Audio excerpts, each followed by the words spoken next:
ক্রেতা বিক্রেতার হাকডাকে সরগরম আড়ত, দরদামে চলে মাছের কেনাবেচা। খালবিলের পানি কমায় রাজশাহী নওদাপাড়া মাছের আড়তে তুলনামূলক কমেছে সরবরাহ, পাশাপাশি মাছের চাহিদা কম থাকায় দামও কমেছে। ৩ কেজি ওজনের রুই বিক্রি হচ্ছে কেজি প্রতি ৩৬০ টাকায়, আর ২ কেজি রুই ৩১০ টাকায়। এছাড়া সিলভার কার্প ও মিরকা মাছ কেজি প্রতি ১৮০ টাকা এবং শিং ৩০০ থেকে ৩২০ টাকায় বেচা কেনা হচ্ছে।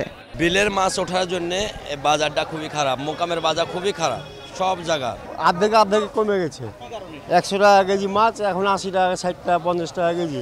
অন্যদিকে নাটোরে স্টেশন পাইকারি বাজারে শীতকালীন সবজি সরবরাহ বেড়েছে, ফলে প্রকারভেদে প্রতি কেজি সবজিতে ১৫ থেকে ২০ টাকা কমেছে। এতে স্বস্তি ফিরেছে ক্রেতাদের মনে। এই কমাটা কমানো আরো কিছু কমা দরকার। মানুষের যে পরিমাণ আয় সেই তুলনায় মানুষের সাধ্যের বাইরে চলে যাচ্ছে কাঁচামালের দাম। লাউয়ের পেঁপের দামটা স্বাভাবিক আর কি, একটু কম আর কি বাজারে। ফুলকপি, বেগুন আর সিম এই তিনটার বাজারই বেশি, এতে আমরা একটু লাভবান, এছাড়া সব তরকারিতে লস।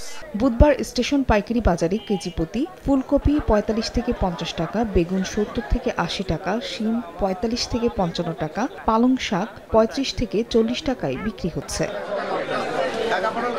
ফাহরিয়া ফারজানা, সময় সংবাদ।